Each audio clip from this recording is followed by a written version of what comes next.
A'udzubillahi minasyaitonir rajim. Bismillahirrahmanirrahim. Alhamdulillahil alamin wa bihi nasta'in wassalatu wassalamu ala asyrafil anbiya sayyidina Muhammad wa ala alihi wa ashabihi ajma'in. Subhanaka la ilma lana illa ma minta tuan-tuan sambung. Subhanaka la ilma lana illa ma 'allamtana. Subhanaka la ilma lana illa ma 'allamtana. Fahamkah kita dengan apa yang kita baca ini? Subhanaka la ilma lana illa ma 'allamtana. Maha suci Engkau ya Allah yang mengajarkan kami apa yang kami tidak ketahui. Segala ilmu pengetahuan yang kita ada hari ini semuanya datang dari Allah Subhanahu wa taala. Walaupun pada zahirnya kita merasakan bahawa kita belajar dari guru, kita belajar dari melihat, kita belajar dari dengar, kita belajar daripada berfikir, dan kita belajar sesuatu daripada memahami.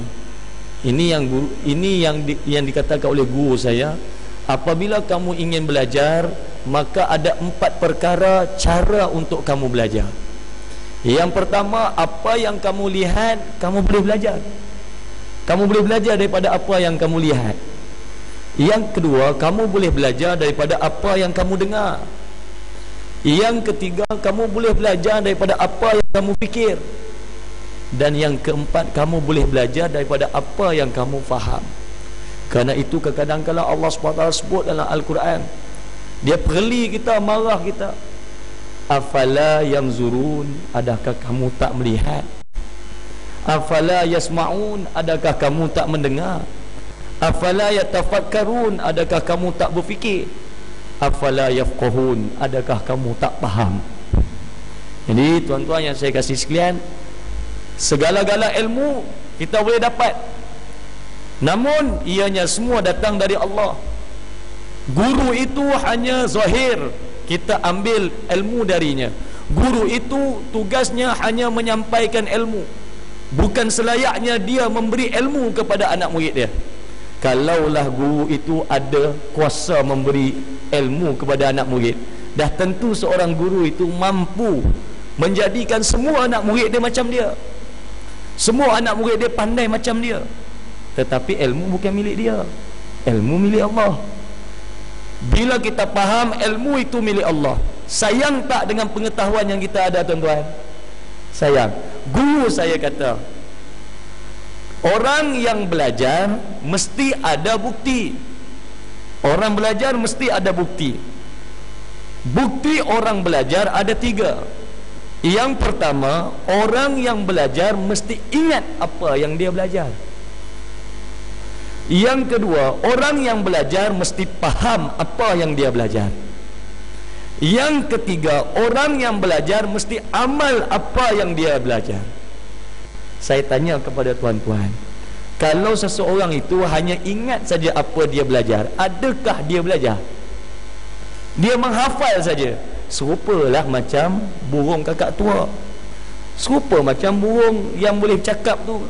Dia boleh, saya pernah dengar burung tiung tuan-tuan, boleh baca surah Al-Ikhlas, Qul huwallahu ahad sampai habis. Ada pula qalqalah di situ. Dia boleh baca, tapi dia tak faham. Jadi kalau kita belajar hanya ingat saja apa yang kita belajar, belum belajar. Saya tanya juga kepada tuan-tuan, kalau orang itu ingat dan dia faham saja, adakah dia belajar? Dia ingat dah, okey dah. Kemudian dia faham apa yang dia ingat, dia faham apa yang dia belajar. Maka adakah dia sudah pun belajar? Belum lagi. Sebab dia tak beramal pula dengan apa yang dia ingat dan dia faham. Ini banyak terjadi kepada diri kita sendiri. Kita banyak yang kita ingat, banyak yang kita faham, berapa banyak yang kita amal? Dan adakah orang yang ingat, orang yang faham, dan orang yang sudah amal apa yang dia ingat dan faham, dia sudah pun belajar? Ya atau tidak tuan-tuan? Dia dah buat 3-3 ni, adakah dia sudah belajar? Ya, dia baru mula belajar. Baru mula. Sebab bila beramal itu nanti dia menuntut pula kepada istiqamah. Kemudian daripada istiqamah itu dia menuntut pula keikhlasan. Dia ada peringkat lagi. Maka bermulalah seseorang itu mengatakan dia belajar apabila dia ingat, dia faham dan dia amal. Selagi mana tak buat yang ini, belum lagi kita dikatakan orang belajar. Pasal itu dah banyak dah kita ikuti kuliah, kenapa tak mahir-mahir lagi? Kenapa tak dapat-dapat lagi? Kemungkinan muhasabah, adakah 3 perkara ini kita buat? Baik, tuan-tuan yang saya kasih sekalian, subhanaka la ilma lana illa ma 'allamtana innaka antal alimul hakim. Sesungguhnya engkaulah, innaka antal alimul hakim, engkaulah yang maha mengetahui dan maha bijaksana. Rabbi syrah lana sudur. Ana minta tuan-tuan sambung lagi. Rabbi syrah lana sudur. Tak dengar tuan-tuan. Bila guru mengajar, guru mengharapkan adanya tindak balas dari anak murid. Begitulah yang diharapkan oleh semua guru. Bayangkan kalau tuan-tuan duduk kat depan ni bercakap, orang tak bagi feedback, apa rasa tuan-tuan? Begitulah. Cuba boleh sekali lagi tuan-tuan, kita sambung sikit je. Ni baru introduction ni, belum masuk lagi. Kenal nama apa belum lagi? Rabbi syrah lana sudur. Tak dengar lagi. Kuat sikit lagi tuan-tuan. Rabbi syrah lana sudur. Alhamdulillah tidak ada yang sudur garpu. Sudurana wa yassir lana umurana wahlul 'uqdatam min lisanina aw alsinatina yafqahu qaulana aw aqwalana. Biasa tuan-tuan dengar doa ini dengan domir ana, iaitu membacanya Rabbi syrahli sadri wa yassirli amri wahlul 'uqdatam min lisani yafqahu qawli. Itu yang biasa kita dengar. Tapi bila kita baca ramai-ramai, kita tukarlah domirnya kepada nahnu, kami, ramai sikit. Ini pesanan untuk Tok Imam, Tok Imam, bukan sini punya. Yang Tok Imam semualah. Tok Imam tadi bagus, baca doa tu dah tukar habis dah domir nahnunya. Jadi kita dapat semua sekali, kita tukang amin ya. Ya. Sekurang-kurangnya bila kita doa atau Tok Imam doa, makmum kita belum tentu faham apa yang kita doa. Seeloknya, sepatutnya, maka Tok Imam yang mengimamkan doa mesti faham apa yang dia baca, mesti faham apa yang dia minta, supaya yang lain-lain boleh rasa, walaupun dia tak faham. Tukang amin, amin aja. Namun tuan-tuan yang saya kasih sekalian, sampai bila nak jadi burung belatuk tukang amin saja? Tok Imam tu saya rasa dia baca doa yang dah biasa dengar pun. Hari-hari kita dengar doa tu ya. Pasal tu orang duk tanya dengan saya, kenapa baca doa pendek sangat kalau saya jadi imam? Buat apa panjang-panjang kalau orang tak faham? Pendek-pendek sudah. Dan bila Tok Imam selalu sangat baca doa itu, apa yang diharapkan oleh Tok Imam? Diharapkan supaya makmum ambil tahulah makna doa tu. Hari-hari aku baca. Takkan hampa semua nak tukang amin je. Buatnya dia minta Allahumma rzuqni azwajini. Ya Allah ya Tuhanku, rezekikan aku isteri-isteri. Tuan-tuan pun amin. Doa amin, amin, amin. Akhirnya dapat 4 bini dia. Janganlah marah. Jangan marahlah pula. Yang makmum perempuan kata Tok Imam gatal. Lah, saya doa, makmum yang tolong amin. Apa salah saya? Salahnya ada. Salahnya dia tolong, dia doa untuk diri dia dan minta orang lain tolong aminkan. Tapi orang lain pun ada salah, tak mau nak ambil tahu. Dalam bab ini tuan-tuan yang saya kasih sekalian, bagaimana pula dengan bacaan dalam solat kita? Berapa lama dah sembahyang? Berapa lama dah solat? Takkanlah maksud subhana rabbiyal azimi wa bihamdi, iaitu maksudnya maha suci Tuhanku yang maha agung dengan sifat kepujiannya, ambil masa 10 tahun nak menghafalnya. Mungkin kat sini tak ada lah, di tempat lain banyak. 20 tahun dah semayang, tanya subhanallah azim bihamdi. Tadi ingat Ustaz, dah lupa lah pula. Tak apalah. Namun kalau ada yang belum lagi, sekurang-kurangnya ada yang cakap dengan saya, Ustaz bolehlah belajar Arab. Tak bolehlah. Ni pakcik, abang, cuba dengar apa yang saya sebut, apa maksud yang saya sebut. Cuba tengok maksud saya dengan maksud buku keluaran ada sekian sebiji lah. Bermaksud saya pun menghafal juga bahasa buku juga. Jadi tuan-tuan yang saya kasih sekalian, ambil tahu.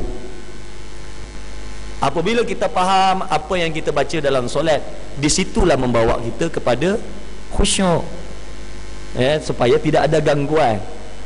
Baik.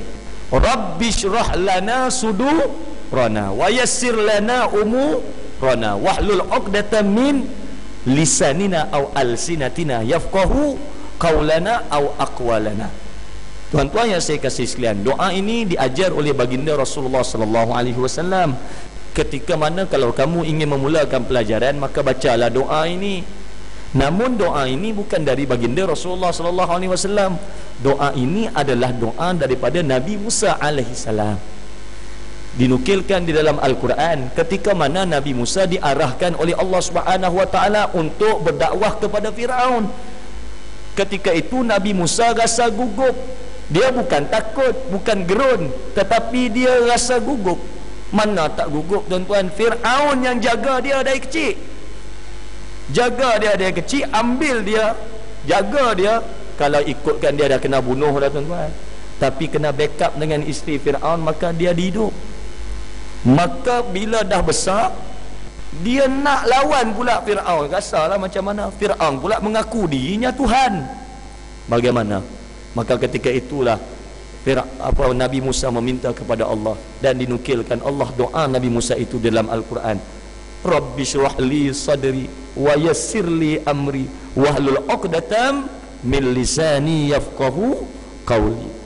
Ya Allah, ya Tuhanku, tenangkanlah hati aku dan permudahkanlah urusan kerjaku, dan bukakanlah simpulan dari lidahku supaya dia faham apa yang aku cakap. Tuan-tuan, apa yang kita nak ambil faedah dari doa ini? Setiap apa yang diperkata oleh Nabi mesti ada sebab kenapa benda itu didulukan dan dikemudiankan. Yakin tak tuan-tuan? Kenapa Nabi Musa minta tenang hati dulu, kemudian baru minta permudah kerja, lepas tu baru minta bukakan simpulan dari lidah. Secara ini bukan kita tafsir ayat Al-Quran, namun kita ambil dari sudut psikologinya. Mengapa Nabi Musa doa begini? Nak tanya pada tuan-tuan, kalau hati tak tenang, apa jadi pada kerja kita? Kalau hati tak tenang, apa jadi pada kerja kita? Kerja kita, orang Kedah kata jadi cempera. Orang ni 9 kata jadi tak semonggah, tak senereh. Orang belah mana pula jadi haru biru, huru-hara tuan-tuan. Bila hati tidak tenang, kerja jadi kelam kabut, habis semua. Namun apabila hati tenang, maka kerja pun akan jadi selesai. Dan saya tanya pada tuan-tuan, kalau hati tak tenang, kerja jadi haru biru, apa pula jadi pada mulut? Kerja tak selesai, kerja tak sempurna, mulut jadi apa? Inilah apa yang saya nak sampaikan, ialah punca kepada segala masalah kita, antaranya berpunca daripada hati. Punca hati. Hari ini kita susah nak belajar, pasal hati. Hari ini payah betul nak bersangka baik dengan orang, pasal hati. Hari ini payah betul nak dengar pandangan orang, pasal hati. Hari ini suka betul nak menundukkan diri, pasal hati. Hari ini payah betul nak berharap dengan Allah, pasal hati. Hari ini susah betul nak sabar, pasal hati. Semua masalah kita semuanya berkenaan dengan hati. Tuan-tuan yang saya kasih sekalian, Saya perkenalkan diri saya terlebih dahulu. Waktu intro baru masuk. Nama saya Johani bin Ibrahim. But don't call me Hani, just only one can call me Hani. Maka isteri saya lah panggil saya Hani. Maka tuan-tuan, apa yang tuan-tuan dipanggil oleh isteri? Isteri panggil apa? Abang, ayang, manja. Ketika mana dalam pencetus ummah yang baru-baru ni, bila Ustaz Abdullah Khairi dia tanya kepada Piu Nasri, dia kata, hang panggil apa bini? Aku panggil bini aku ayang. Hang? Saya pun panggil Skupa Ustaz. Hang tahu Piu Yu panggil bini dia apa? Dia panggil isteri dia Anja. Berbulu aku dengar. Ni dia kata lah, saya ulang ya. Anja. Ada pula dia kata orang tua ada panggil isteri dia Wood. Lepas tu yang suami pun jawab Wood. Pun ada juga. Jadi tuan-tuan yang saya kasih sekalian, nama saya Johani bin Ibrahim. Namun hari ini saya sudah ada nama baru. Orang duk tambah. Maka nama yang dipanggil sekarang ialah Piu Johani. Dah ada Piu kat depan dah. Pu nama dia. Tak kisahlah apa gelarannya. Sebenarnya saya daripada rancangan realiti pencetus ummah yang baru-baru ni, siri yang kedua, tersingkir, tak masuk final. Namun di sinilah yang dikatakan bahawa adakah yang tengok pencetus ummah nak tengok orang? Sebab saya tengok rating tu, subhanallah. Minggu pertama 600,000 TV terbuka.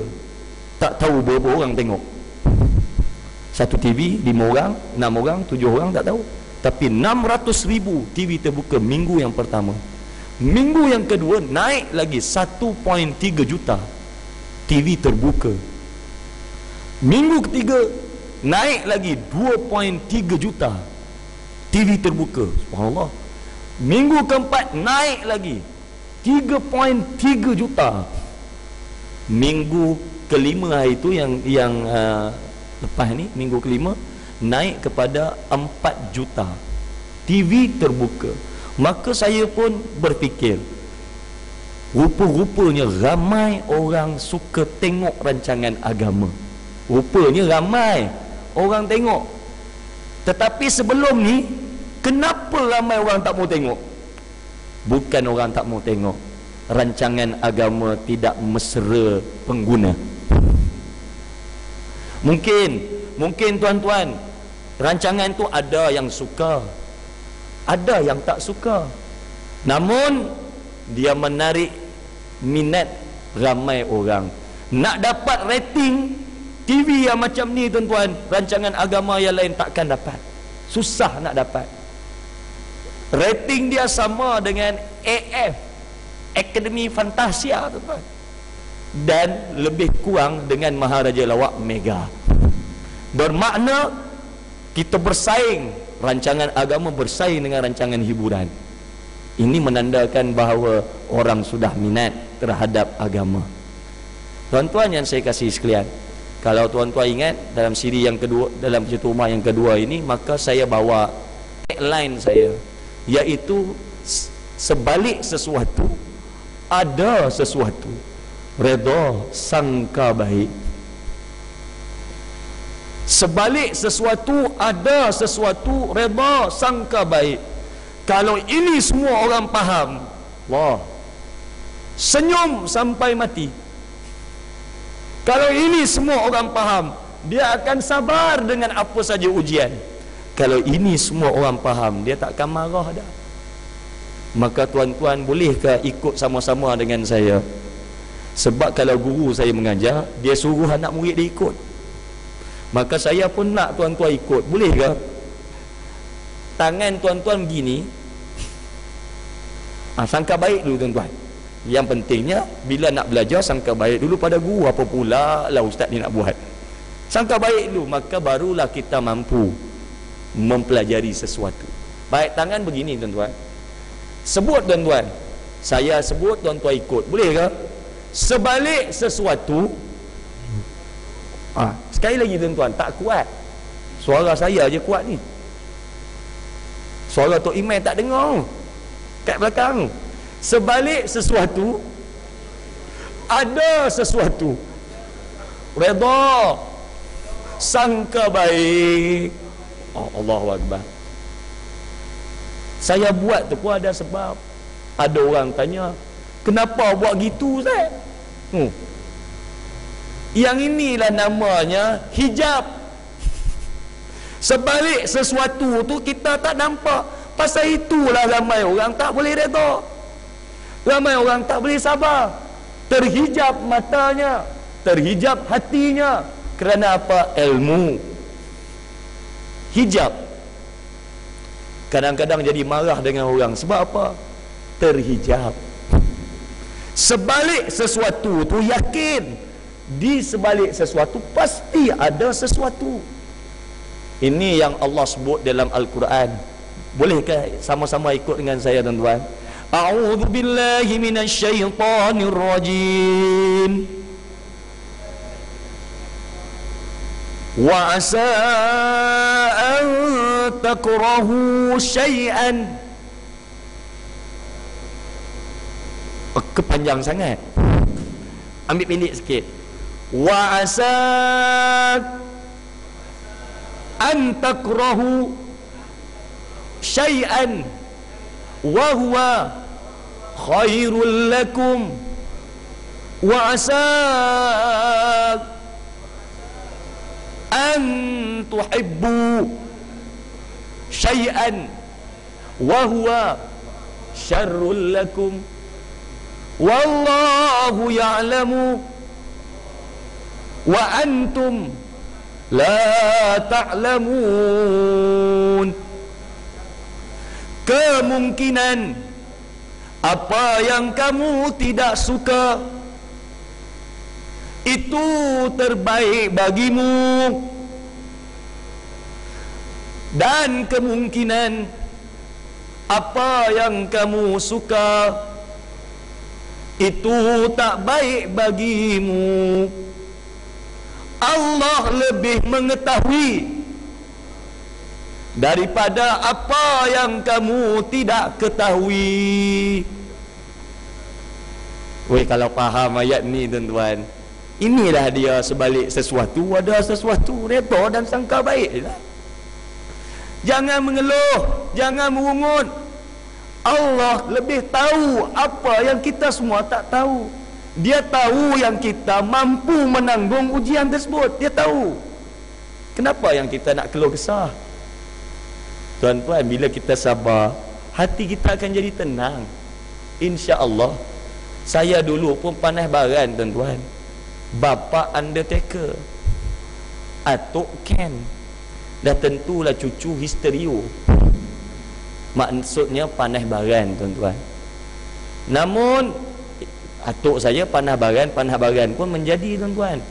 4 orang bininya. Adik-beradik ayah saya pun 24 orang. Tapi alhamdulillah tak ada seorang pun anak atuk saya ikut berbini 2, berbini 3 dan 4. Mungkin tak mampu, mungkin kot kat cucu, wallahu alam. Tapi saya pun baru berani 1 tuan-tuan. Baru beranilah. Maka tuan-tuan yang saya kasih sekalian, kita tak mau sebut pasal kahwin ni, sensitif sikit. Maka tuan-tuan yang saya kasih sekalian, kemungkinan apa yang kamu tak suka itu terbaik bagi kamu, dan kemungkinan apa yang kamu suka itu baik bagimu. Jadi tuan-tuan yang saya kasih sekalian, dulu Tok Guru selalu sebut, setiap sesuatu ada hikmah, setiap sesuatu tu ada hikmah. Sabar ada hikmah dia. Jadi saya tengok tak juga jalan-jalan, maka saya tukar bahasanya jadi gimmick sikit. Jadi saja saya buat gitu. Sebalik sesuatu ada sesuatu, redha sangka baik, benda yang sama tetapi tersebar. Jadi virus dekat dalam, baik PU ke, baik kat dalam ke maupun di luar. Sehingga bila dengar saja tagline ni, orang tahu, tapi orang tak tahu dah siapa cakap. Tak apa, bawalah, bukan saya punya tapi Allah punya. Tuan-tuan yang saya kasih sekalian, lihatlah gunung yang tinggi, subhanallah, itu Allah yang punya. Lihatlah pantai yang indah, subhanallah, itu Allah yang punya. Tiada yang engkau punya, semuanya Allah punya. Tiada yang engkau punya, semuanya Allah punya. Dari itu janganlah sombong, janganlah riya serta iri hati. Dunia hanya pinjaman sementara, akhirnya kembali kepadanya. Lagu siapa ni tuan-tuan? Iwan Syahman. Dulu aku sayang dia mak, aku cinta dia mak. Sekarang pun masih lagi lagu tu tuan-tuan. Aku sayang dia mak, aku cinta dia mak. Yang maknanya dia bawa balik lagu ini kepada memuji Allah Subhanahu wa ta'ala. Apabila orang itu sudah diberi hidayah oleh Allah, bertukarlah dirinya. Tuan-tuan yang saya kasihi sekalian, dapat yang ini pun sudah cukup. Kita akan sentiasa bersangka baik. Dan marilah sama-sama tuan-tuan yang saya kasih sekalian, guru saya pernah mengatakan kepada saya, Johani, saya tidak mengharapkan kamu pandai macam saya, tapi saya mengharapkan kamu pandai lebih dari saya. Tak pandai lebih dari saya pun tak apa, pandai macam saya pun jadilah. Tak pandai macam saya pun tak apa, pandai kurang sikit dari saya pun jadilah. Tak pandai langsung pun tak apa, asalkan kamu beradab dan berakhlak. Hari ini kita marah anak kita bila tak lulus periksa, tapi tak marah bila anak tak sembahyang, tak marah bila anak tak pandai baca Quran, tak marah bila anak tak amalkan akhlak Islam. Kita lebih pentingkan ilmu keduniaan. Sedangkan apabila Allah Subhanahu wa ta'ala itu mau mengangkat kebaikan seseorang, maka dia beri orang itu faham terhadap agama. Bila orang itu faham terhadap agama, maka disitulah Allah ingin memperbaikinya. Maka tuan-tuan yang saya kasih sekalian, akhlak ini yang sebenarnya menjadi ukuran. Orang tak nampak kita ada degree ke, kita ada ijazah ke, kita ada PhD ke, kita ada master ke. Dari jauh orang tak nampak. Takkan nak bawa sijil, nak bawa sijil gantung dekat badan, saya ada degree, saya ada PhD. Orang tak nampak, tapi dari jauh orang boleh nampak orang ini berilmu. Di mana tuan-tuan nilaiannya? Akhlak. Akhlak, orang nilai akhlak tuan-tuan. Dari jauh orang boleh nilai kita. Dan guru saya kata, akhlak yang nampak dari jauh boleh nampak, antaranya ialah pada wajahmu. Maka perbaiki akhlak wajahmu dengan sentiasa tersenyum. Ini akhlak. Dari jauh orang boleh nampak kita hebat tuan-tuan, iaitu sentiasa mengukirkan senyuman. Ini yang diajar oleh baginda Rasul. Bila kita senyum, maka kita menutup fitnah orang terhadap kita. Tuan-tuan ni nak tanya kat tuan-tuan lah, macam mana kalau orang lalu tepi kita, dia tengok muka kita tapi tak senyum, dia tengok muka kita gitu je tengok, apa rasa kita tuan-tuan?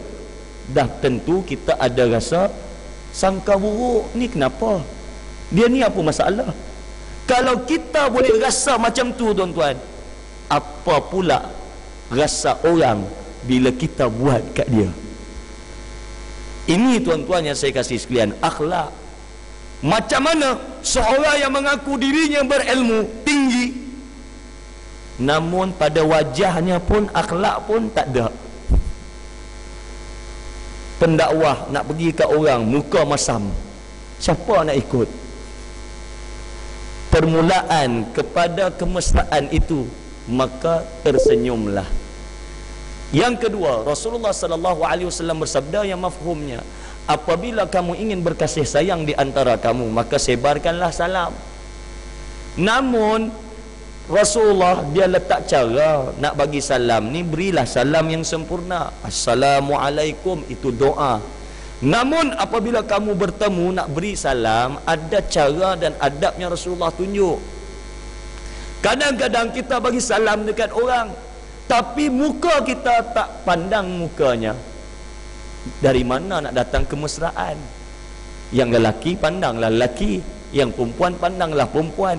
Yang lelaki dilarang memandang tepat ke wajah wanita, yang wanita juga dilarang juga memandang tepat ke wajah lelaki, kecuali suami, isteri, anak-anak dan yang muhrim lah dalam Islam.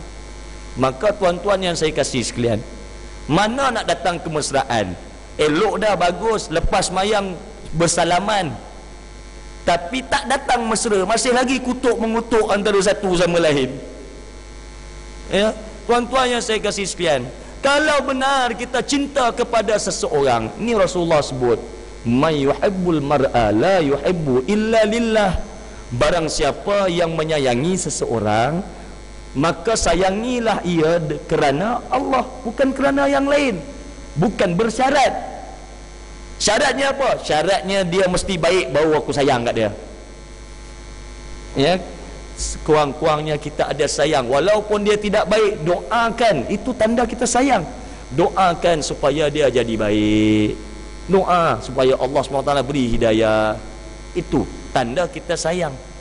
Tuan-tuan yang saya kasih sayang, bila kita bersalaman, bagus dah salam tu, ya, kita bersalaman, yang kalau lebih molek, lebih elok, bila kita bersalaman, tenunglah mata antara satu sama lain, pamerkan wajah yang tersenyum apabila bersalaman. Sekejap ya tuan-tuan, Assalamualaikum, Assalamualaikum. Maka kalau hari-hari buat, di situlah insya-Allah dari mata jatuh ke hati tuan-tuan. Kalau mata kita tu menipu, sayang yang kita tunjuk tu menipu, orang boleh rasa tuan-tuan, orang boleh nampak kat mata kita tu. Jadi ikhlaskanlah diri kita dalam bab berkasih sayang ini tuan-tuan. Akhlak. Maka guru saya kata, senyuman itu satu akhlak. Akhlak. Tebarkan, buat yang ini dulu tuan-tuan. Bukan senang nak senyum. Guru saya kata, senyum di waktu senang memang senang. Senyum di waktu susah hanya orang beriman saja mampu buat. Senyum di waktu senang memang senang tuan-tuan. Senyum waktu bini hilang, siapa boleh senyum? Senyum waktu duit hilang, siapa boleh senyum? Ni nak cerita kat tuan-tuan satu cerita benar. Ketika mana saya jalan, kemudian saya nampak ada 6 lot banglo sedang terbakar. Maka yang menarik perhatian saya bukan kebakaran itu. Yang menarik perhatian saya ialah seorang hamba Allah yang melihat kebakaran itu. Dia melihat kebakaran tersebut dengan hanya tersenyum. Maka ini yang menarik perhatian saya. Orang lain semua mengeluh kesah kerana kejadian tersebut. Ialah rumah banglo tuan-tuan, 3.7 million. Rumah saja belum isinya. Ya. Maka berkeluh kesahlah, LCD terbakar, habis semualah. Habis semua terbakar. Tapi ada seorang hamba Allah ni berdiri dan tercegat senyum saja tengok kebakaran itu. Maka saya beri salam. Maka saya pun tanya. Saya tak tanya kenapa dia senyum. Yang saya tanya, ada tak rumah dia yang terbakar? Sebab belum tentu mampu seorang itu tersenyum dalam keadaannya macam ni. Maka dia kata, itu rumah saya yang terbakar. Maka dalam hati saya ada 2 sangkaan. Ialah orang lemah, ada 2 sangkaan. Satu sangka baik, satu ada dah sangka buruk sikit. Yang sangka baik, hebat orang ini dapat menerima takdir Allah Subhanahu wa taala. Yang keduanya, sian orang ni, dah sampai tak boleh terima hakikat, senyum dah, short. Maka saya pun tanya, bang, macam mana abang boleh senyum? Orang lain ni mengeluh kesah tengok benda ni, abang boleh tersenyum, kenapa? Maka dia pun kata, saya bukan tersenyum dik, saya ketawa. Lagi teruk tuan-tuan, saya ketawa tengok rumah saya terbakar. Oh lagilah saya tanya, kenapa pula boleh ketawa? Maka apa yang abang ni kata? Aku ketawa dik, aku ketawakan diri aku. Saya ketawakan diri saya. Betapa bodohnya saya selama ini menghambakan diri pada rumah ini, cari duit, bina rumah ini. Dan selama aku cari duit, bina rumah ni, aku abaikan tanggungjawab aku mendidik isteri. Aku abai tanggungjawab aku mendidik anak-anak.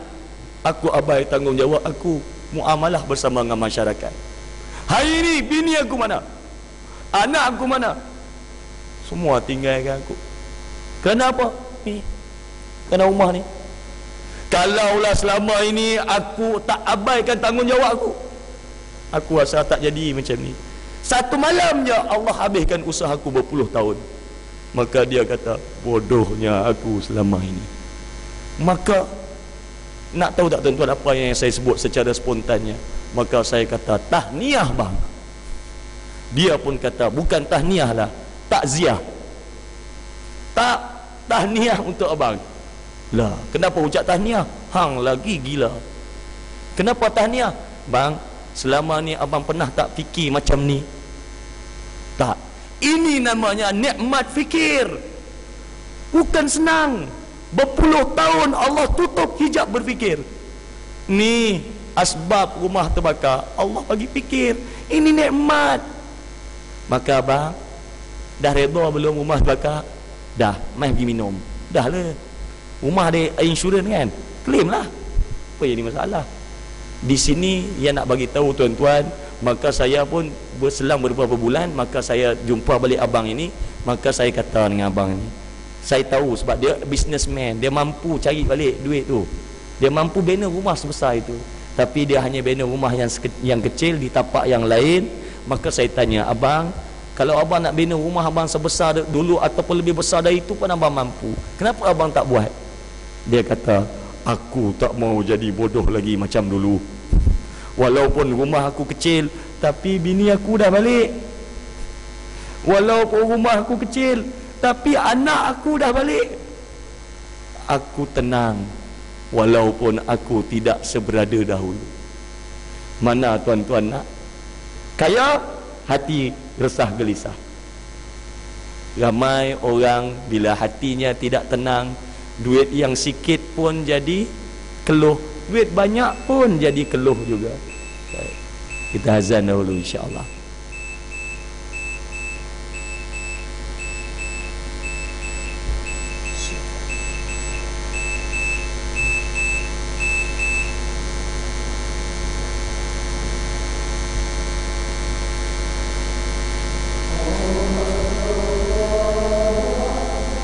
Allahu Akbar.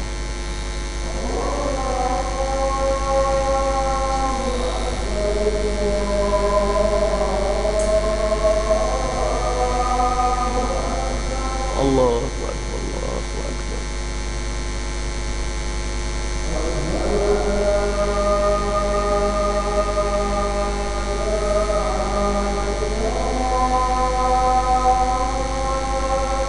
Asyhadu an la ilaha illallah.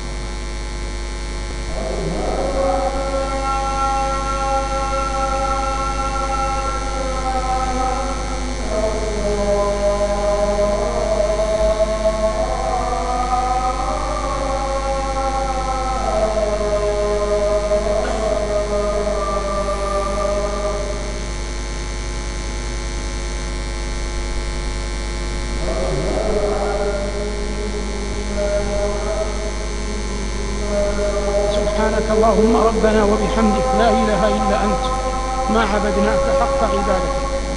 سبحانك اللهم وبحمدك لا إله إلا أنت ما عرفنا قدرك وما قدرناك حق قدرك. سبحانك اللهم وبحمدك لا إله إلا أنت.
لا إله إلا محمد رسول الله اللهم رب هذه الدعوة التامة والصلاة القائمة آت سيدنا محمد وسيلة والفضيلة والشرف والدرجة العالية رفيعا وبعث مقام محمود الذي وعدته إنك لا تخلف الميعاد. Kita sambung sedikit saja tuan-tuan. Bila hati ini tidak tenang, maka segala-galanya akan jadi hawa biru. Kerana itu baginda Rasulullah sallallahu alaihi wasallam bersabda, "Ala wa inna fil jasadi mudghah. Idza salahat, salahal jasadu kulluh, wa idza fasadat, fasadal jasadu kulluh. Ala wa hiya al-qalb." Di dalam jasad itu ada seketul daging. Kalau baik daging ini, maka baiklah seluruh anggota. Kalau tak baik daging ini, maka tak baiklah keseluruhan anggota. Maka daging itu dinamakan hati. Hadis berkenaan dengan hati ini sebenarnya hadisnya panjang tuan-tuan. Dia ada hadis yang lebih panjang, yang ini belakang. Maka saya bacakan dulu sebab kita yakin apa yang Rasul-Rasul, lebih-lebih lagi baginda Rasulullah sallallahu alaihi wasallam, kalau sebut sesuatu perkara itu didulukan, mesti ada sebab. Ya, maka apakah hadis penuhnya? Innal halalu bayyinun wal haramu bayyinun wa indahuma mushtabihat la ya'lamuhunna katsirun minan nas faman ittaqa syubhat faqad istabra'a li dinihi wa 'irdihi wa man waqa'a fi syubhat waqa'a fil haram karra'i yar'a hawla hima yushiku ay yarta'a fi ala wa inna likulli malikin hima ala wa inna himallahi maharimu ala wa inna fil jasadi mudghah idza salahat salahal jasadu kullu wa idza fasadat fasadal jasadu kullu ala wa hiya al-qalb. Di sini tuan-tuan yang saya kasih sekalian, apa yang Rasulullah sebut? Innal halalu bayyinun, sesungguhnya yang halal itu jelas. Wal haramu bayyinun, yang haram itu jelas. Wa indahuma, ataupun dalam riwayat yang lain wa bainahuma. Wa bainahuma mustabihat, benda yang ragu-ragu di antara keduanya. Kenapa Rasulullah sebut? Rasulullah risau, la ya'lamuhunna katsirun minan nas, tidak diketahui oleh kebanyakan manusia. Famanittaqa syubhat, barang siapa yang bertakwa, yang meninggal faqad istabra'a li dinihi wa 'irdihi, dia akan menyelamatkan dirinya dan maruah agamanya. Wa man waqa'a fi syubhat, barang siapa meletakkan dirinya kepada perkara yang ragu-ragu, waqa'a fil haram, dia meletakkan dirinya kepada yang haram. Karra'i yar'a haula hima, seperti mana seorang pengembala mengembala gembalaannya sehingga menghampiri tempat yang dilarang. Yushiku ayyar ta'afi, sikit lagi, ialah dibawa contoh, ambil kambing dia, sampai kambing dia dah masuk kebun orang, ya, dia pun ragu-ragu sama ada kambing dia ni makan rumput dia atau makan rumput tempat orang. Ini ala wa inna likulli malikin hima, ketahuilah bahawa setiap raja itu ada tempat larangan dia. Ala wa inna himallahi maharibu, dan ketahuilah bahawa sesungguhnya tempat larangan Allah ialah perkara-perkara yang diharamkan. Barulah Rasulullah sebut ala wa inna fil jasadi mudghah idza salahat salahal jasadu kulluh. Ini bermaksud bahawa tuan-tuan, kalau nak hati bersih, banyak buat perkara halal. Hati boleh kotor sebab banyak buat benda haram. Hati boleh jadi ragu-ragu, sekejap baik, sekejap buruk, sebab banyak buat perkara yang meragukan. Maka di sinilah kita perlu ambil pengiktibaran. Dan sedikit lagi, tuan-tuan yang saya kasih sekalian, memang hati ini raja kepada diri. Namun saya nak tanya, sudahkah kita semua mengenal diri kita ini siapa? Kalau dalam ulama-ulama tasawuf, banyak dia sebut perkataan-perkataan yang berkenaan dengan diri. Kenal diri, sedar diri, ya. Namun apakah itu diri? Maka saya mengambil pandangan yang dikemukakan oleh Al-Imam Al-Ghazali rahimahullah. Maka saya sebut tuan-tuan ikut sama-sama, boleh ke? Baik. Diri itu ada yang mendirikannya. Jika tidak adalah yang mendirikan diri itu,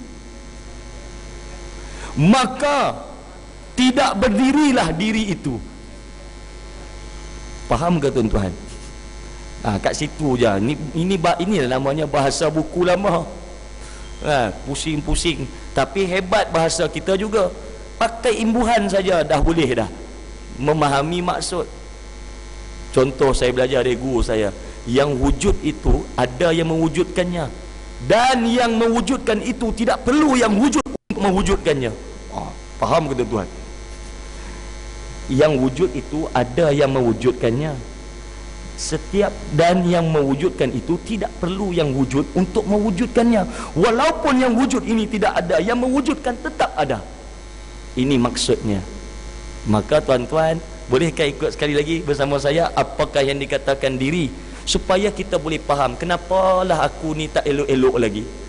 Kemungkinan kita tak elokkan diri kita. Diri yang mana? Itu yang kita tertanya-tanya. Diri mana yang perlu dibetulkan? Inilah yang dipandu oleh Al-Imam Al-Ghazali rahimahullah. Diri itu ada yang mendirikannya. Jika tidak adalah yang mendirikan diri itu, maka tidak berdirilah diri itu. Diri itu ada 5 pendirinya. Yang pertama, roh. Yang kedua, jasad. Yang ketiga, akal. Yang keempat, hati. Yang kelima, nafsu. Yang mendirikan diri itu ada 5. Yang pertama, roh. Yang kedua, jasad. Yang ketiga, akal. Yang keempat, hati. Yang kelima, nafsu. Yang mendirikan diri itu ada 5. Yang pertama, tuan-tuan terus dia sambung. Yang pertama, bagus. Yang kedua, ya. Yang ketiga, akal. Yang keempat, hati. Yang kelima. Beginilah cara guru saya mengajar. Dia ulang sebanyak 2 kali. Yang kali ketiga, fill in the blank. Isi tempat kosong. Ini teknik guru saya mengajar. Jadi saya pun mengajar benda yang sama. Ikut guru. Sebab dia pun kata guru dia mengajar pun macam tu juga. Dia pun kata masa guru dia ajar dia macam tu, guru dia pun kata guru dia ajar. Maka ini namanya bersanad. Tapi bila sebut sanad ni orang pening kepala. Sanad tu apa benda pula? Kan? Tuan-tuan, sanad ni senang nak faham. Tuan-tuan ada sebab mak ayah ada. Mak ayah ada sebab atuk dengan nenek ada. Atuk dengan nenek tu takkan ada kalau moyang dengan mak yang tak ada. Maka begitulah. Inilah yang dinamakan unjuran, sanad, rantaian. Maka tuan-tuan yang saya kasih sekalian, diri itu ada yang mendirikannya. Ada berapa yang mendirikan diri? 5. Yang pertama, roh. Yang kedua, yang ketiga, yang keempat, yang kelima. Ini yang dikatakan yang melengkapi diri itu. Yang melengkapi diri itu ada 5. Maka tuan-tuan yang saya kasih sekalian, kenapa bila sebut kenal diri, apa yang kita nak kenal? Nak kenal roh, nak kenal jasad, nak kenal akal, nak kenal hati, nak kenal nafsu. Bila sebut dia tak sedar diri sungguh. Apa yang dia tak sedar? Kemungkinan dia tak sedar rohnya, dia tak sedar jasadnya, dia tak sedar akalnya, dia tak sedar hatinya, atau dia tak sedar nafsunya. Maka tuan-tuan yang saya kasih sekalian, inilah yang melengkapi diri. Ambil contoh. Seorang pengangkat berat boleh mengangkat 150 kilo besi. Beratnya seperti saya, 59 kilo. Tak turun-turun, tak naik-naik. Daripada saya kahwin sampailah anak saya 5 sekarang. Maintain.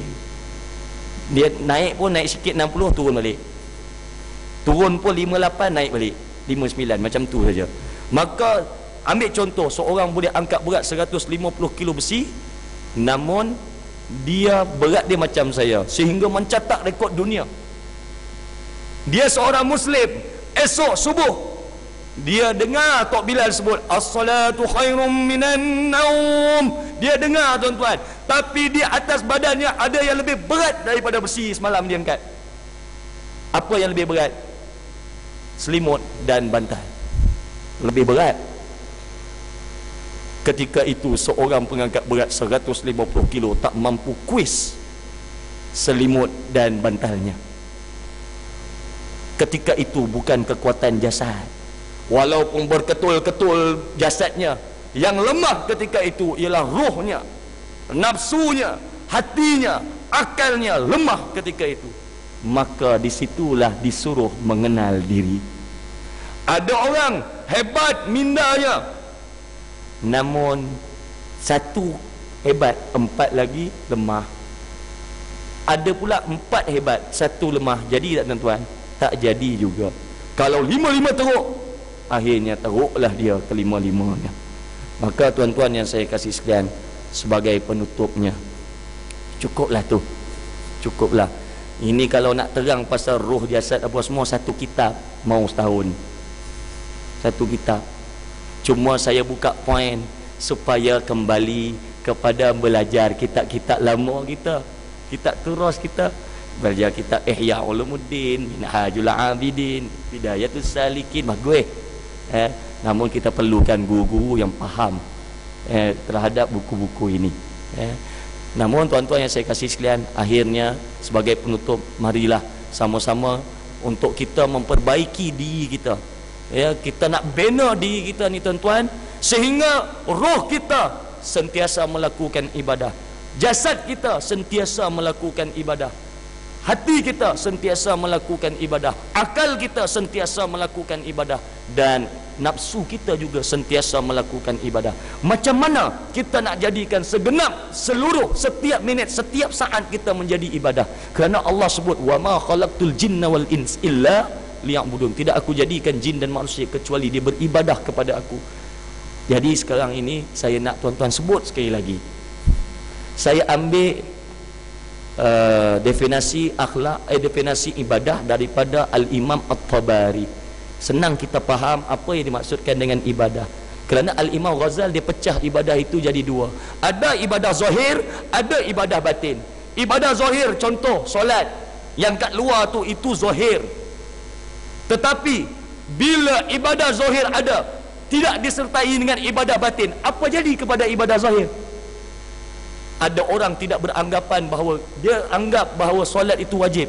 Macam mana pula dengan ikhlas? Ikhlas wajib ke tak wajib? Sembahyang tanpa ikhlas, apa nak jadi? Sabar wajib tak wajib? Adakah sabar bukan ibadah? Adakah ikhlas bukan ibadah? Adakah tawakal bukan ibadah? Adakah rojak bukan ibadah? Ini kita keliru antara ibadah zahir dan ibadah batin. Pasal itu Allah sebut ada orang sembahyang tetapi boleh masuk neraka. Sebab apa? Fawailul lil musallin alladzina hum an salatihim sahun, lalai. Maka tuan-tuan mari sama kita nak tutup ni, cukuplah tu.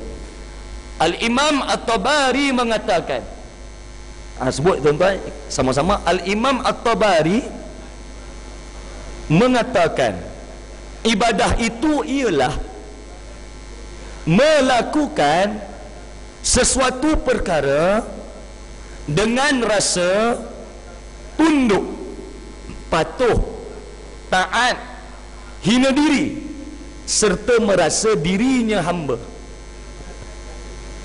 hanya semata-mata kerana Allah,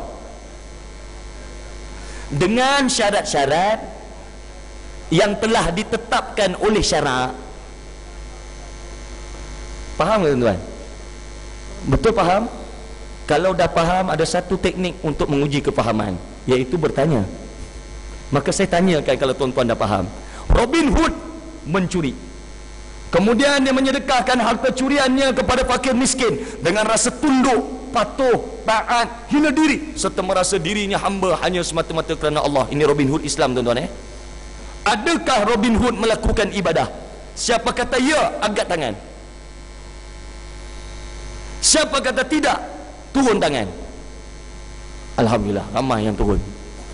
Kenapa Robin Hood tidak dianggap beribadah? Kenapa tuan-tuan? Oh, nampak tak faham lagi ni.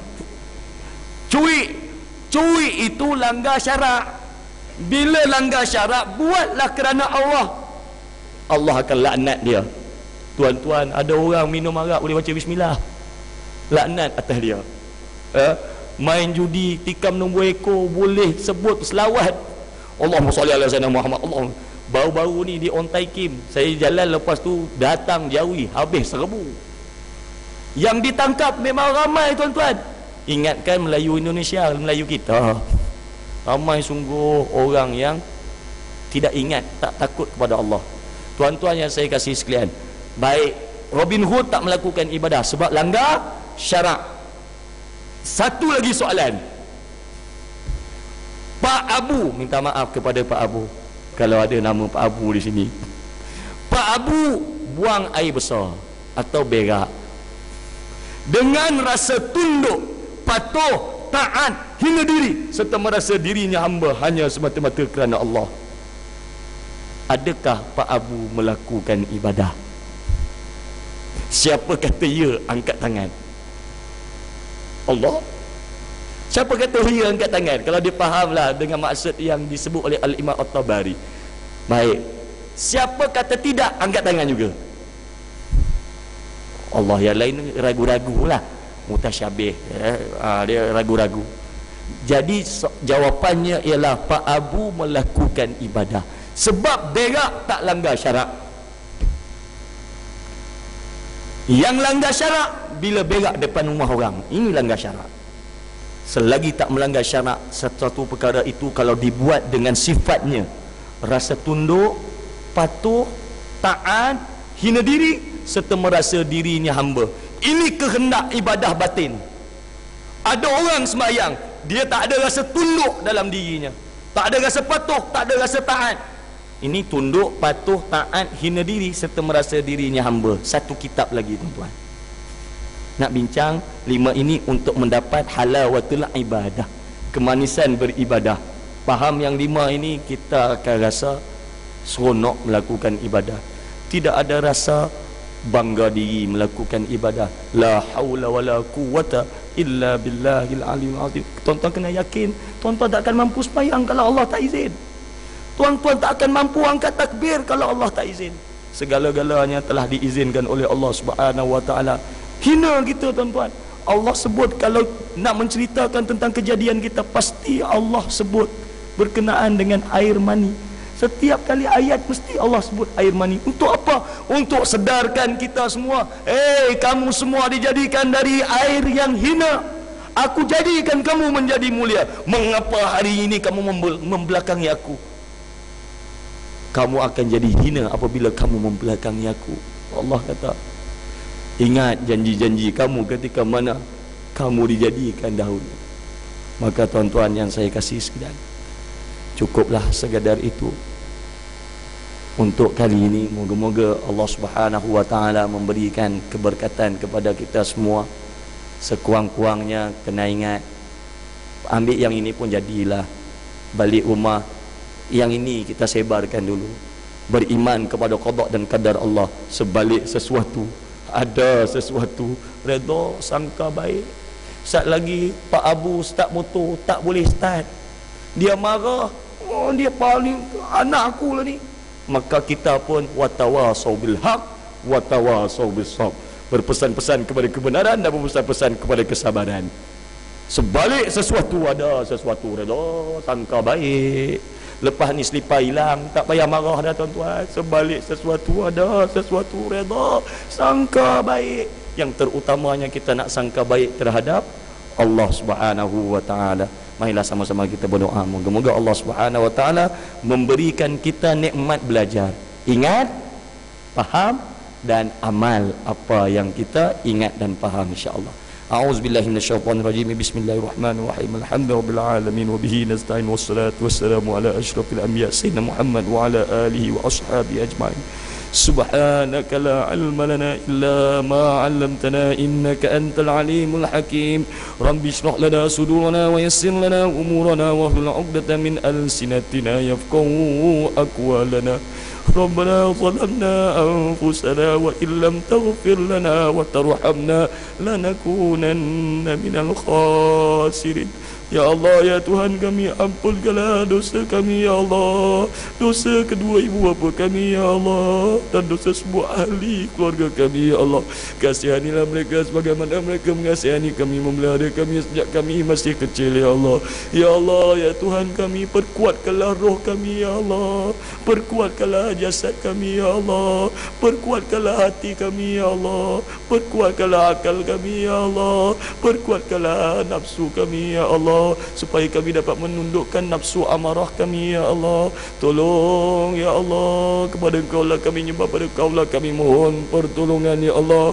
Berikanlah kami dapat sabar, redha dan sangka baik terhadap apa yang telah Kau tetapkan kepada kami ya Allah. Tolong ya Allah, kepada Engkau lah kami nyembah, pada Engkau lah kami mohon pertolongan ya Allah. Rabbana la tuzigh qulubana ba'da idh hadaitana wa hab lana min ladunka rahmah innaka antal wahhab. Rabbana atina fid dunya hasanah wa fil akhirati hasanah wa qina azabannar. Wa sallallahu ala sayyidina Muhammad wa ala alihi wa sahbihi wasallam. Walhamdulillahirabbil alamin. Tuan-tuan,